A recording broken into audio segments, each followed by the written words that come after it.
What's up, YouTube fam? So in today's YouTube video, I'm going to be teaching you guys how to bulk, cut, and maintain, and I'll be giving you guys my 10 tips to basically simplify this or make it easier for you guys to understand. So my first tip is going to be to figure out your goal. So what do I mean by figuring out your goal? It means, okay, not just weight loss or, hey, I want to gain muscle, but how much do you want to lose or how much do you want to gain? Do you want to gain 10 pounds of muscle mass within a certain period of time, or do you want to lose 20 pounds of fat because, hey, you have an event coming up or something like that? So it's always better to know specifically, hey, this is my goal, because then you can have a starting point and an ending point to be able to reach that goal and see the progress that you made as you took steps to get there. The second tip that I'm going to be giving you guys is understanding how your BMR, how NEAT, and your active calories work. So BMR essentially stands for basal metabolic rate. It means the amount of calories that you're burning naturally while doing nothing. So this may be while you're sleeping, while you're sitting, or while just doing your everyday daily activities.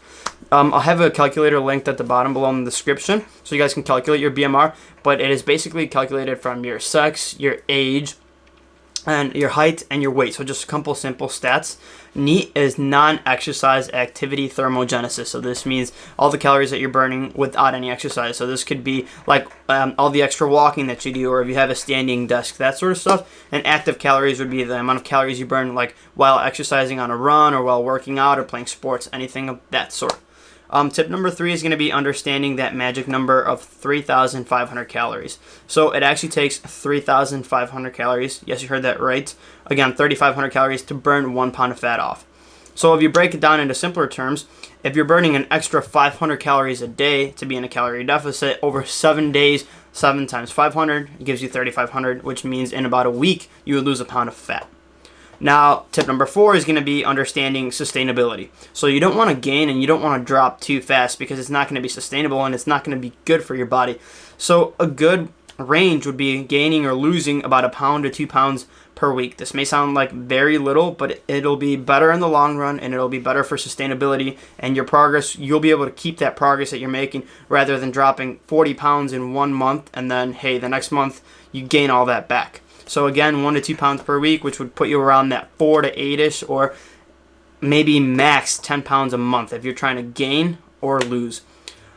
Tip number 5 is going to be tracking your weight. So stepping on that scale and knowing and understanding, hey, where's my starting point, where's my ending point.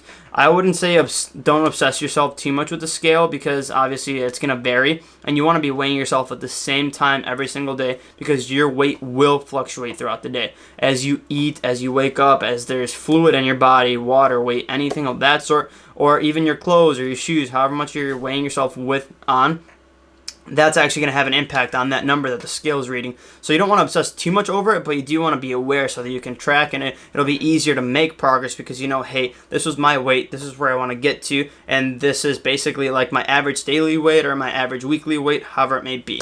So stepping on the scale is important in that case.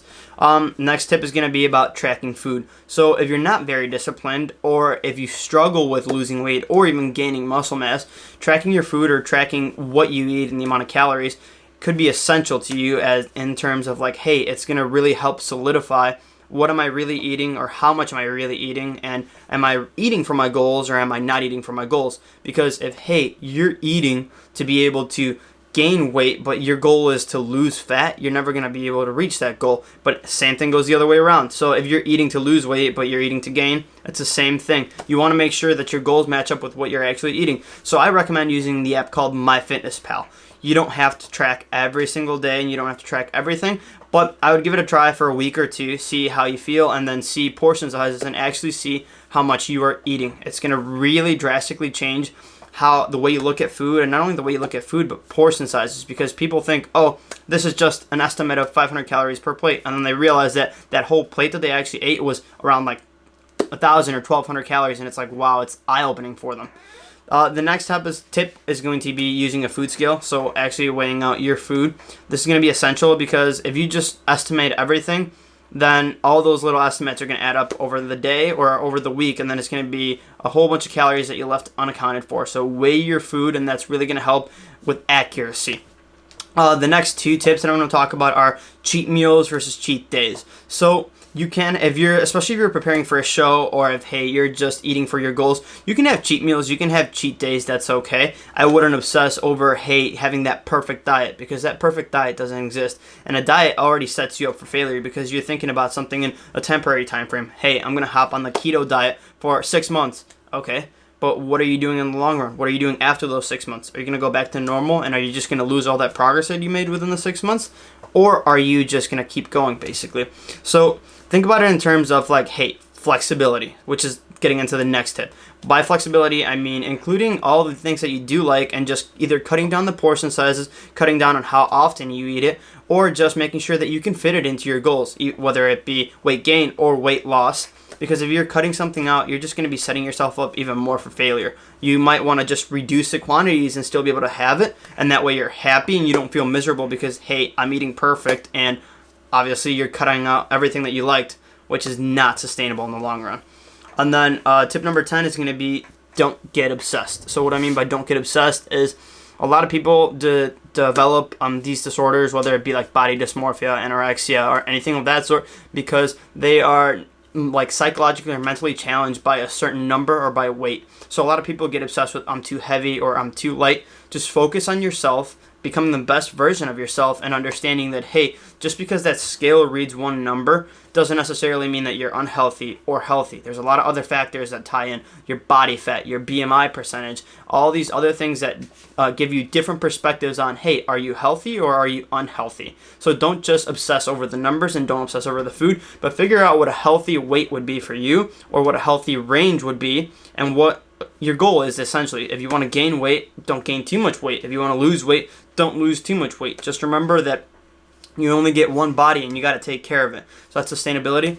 So those are basically just my 10 tips for bulking, cutting, or maintaining weight. So again, a quick summary. First, you got to figure out your goal. Then you got to understand how BMR, NEAT, and your active calories work. Then you got to understand 3,500 calories being the amount of calories that it takes to burn a pound of fat off.